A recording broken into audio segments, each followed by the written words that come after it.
بسم الله الرحمن الرحيم. الحمد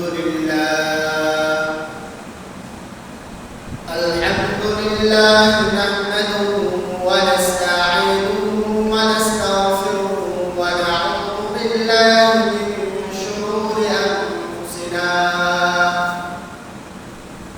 من يهده الله فلا مضل له ومن يضلل فلا هادي له ونشهد أن لا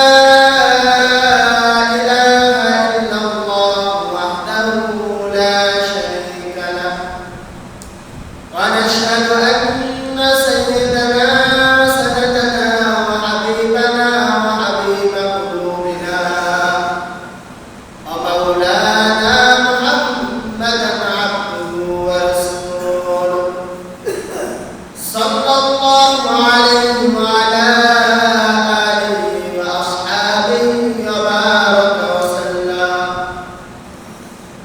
أما بعد أعوذ بالله من الشيطان الرجيم. بسم الله الرحمن الرحيم. يا أيها النبي جاهد الكفار والمنافقين واغلظ عليهم ومأواهم جهنم وبئس المصير. صدق الله المولانا العظيم وصدق رسوله النبي الكريم. قال النبي صلى الله عليه وسلم: لا يرحم الله وما لا يرحم الله، أو كما قال عليه الصلاة والسلام. إن الله وملائكته يصلون على النبي يا أيها الذين آمنوا صلوا عليه وسلموا تسليما. اللهم سيدنا مولانا محمد وعلى سيدنا مولانا محمد. اللهم صل على مولانا محمد وعلى سيدنا مولانا محمد.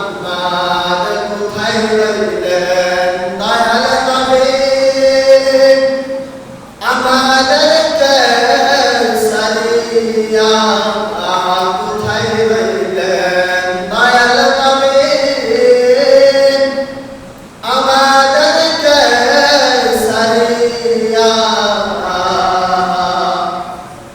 अपने बिने इलाकों में इधारत बचिया। अल्लाहुम्म सल्ली अला मौलाना मुहम्मद वाला